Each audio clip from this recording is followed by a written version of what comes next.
Hello everyone. Today we are going to do with the chapter 1.1 An Astrologer's Day written by R.K. Narayan.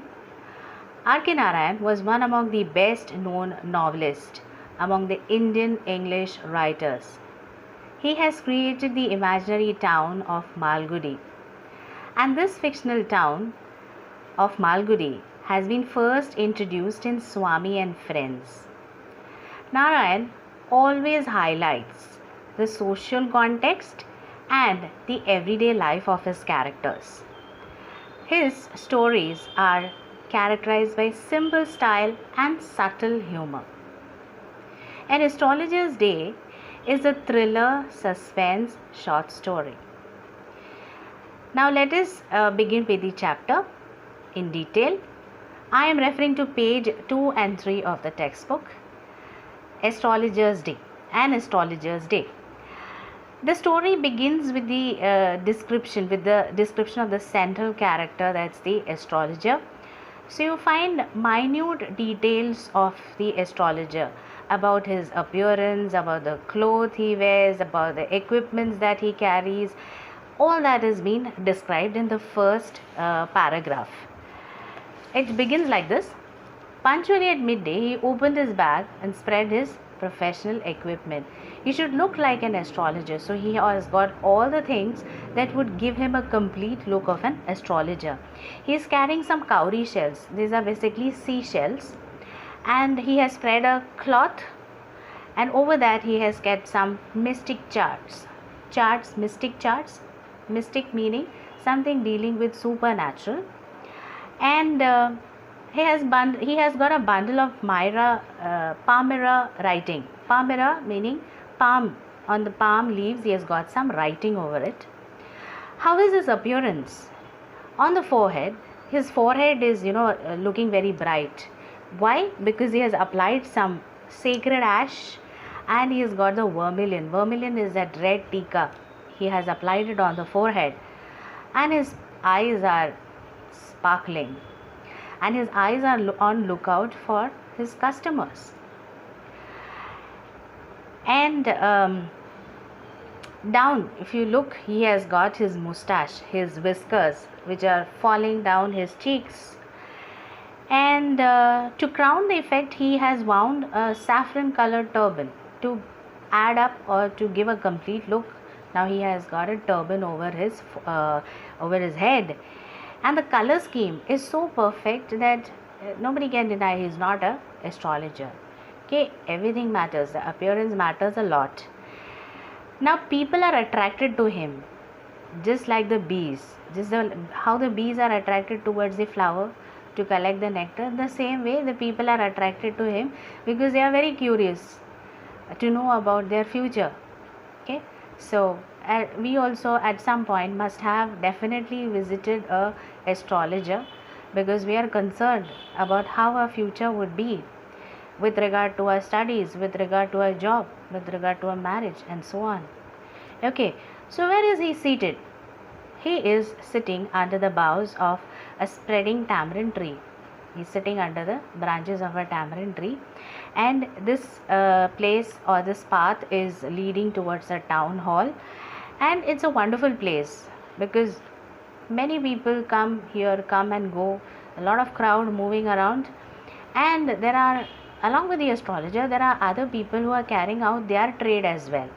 So you've got the medicine sellers, some people are selling hardware and junk, you've got the magician showing his magic tricks, and someone who is selling cheap cloth.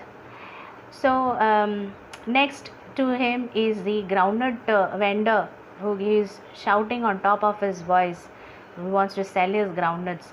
Vociferousness, vociferousness meaning on making a loud noise. He wants to sell his groundnuts. And besides him there is an ice cream wala. Obviously ice cream is a stuff, is definitely something which we like. Okay, so he's got a variety of ice creams. He is calling out saying that Aaja mere paas, I've got Bombay ice cream, Delhi almond, Raja's delicacy. So these are the different varieties that he has got. And many people have surrounded because the crowd dallied before the astrologer. Dallied meaning wasting time. Everybody, if you are in a marketplace, sometimes you find many people doing a lot of time pass. The place, how is the place? The place, it's evening now, and the place is not so well lighted, but there is a municipal lighting out there, and also some shops are having the shop lights. Some people have hung their lanterns or their gas lights out there. So the astrologer manages to get some light because it's evening, and the light has dimmed. Okay, so not much of light is there, but it is sufficient, you could say. It was a bewildering crisscross, bewildering, confusing कि light कहाँ से आ रही है, because the shopkeepers have their own lights. You could find the light coming from the groundnut vendor because of the flare. Okay, and this suited the astrologer very well. The simple reason that he had not in the least intended to be an astrologer when he began his life. It is like he had never planned about becoming an astrologer. He just became an astrologer just by chance, luck by chance. Okay, no particular plan he had to become an astrologer. So you can understand that उसे astrology के बारे में कितना आता होगा. How much he has done no in-depth study of astrology. So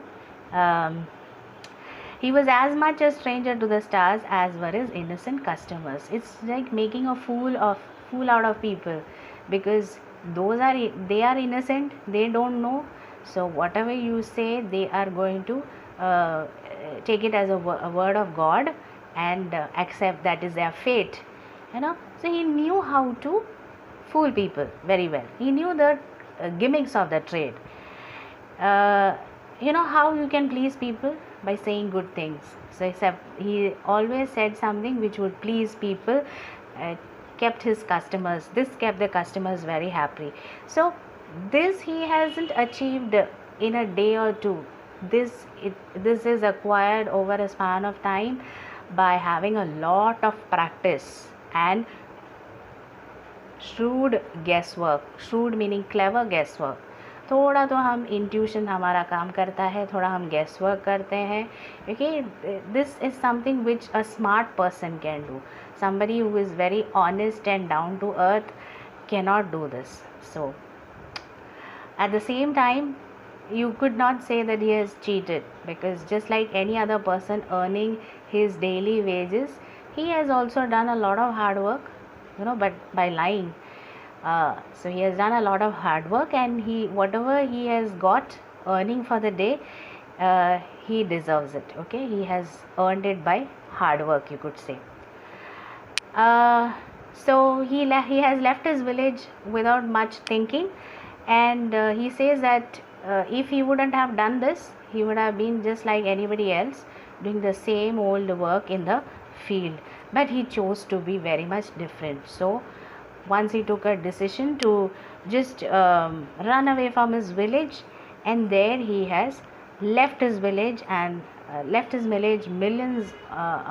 miles away, and he has come here to carry out this trade.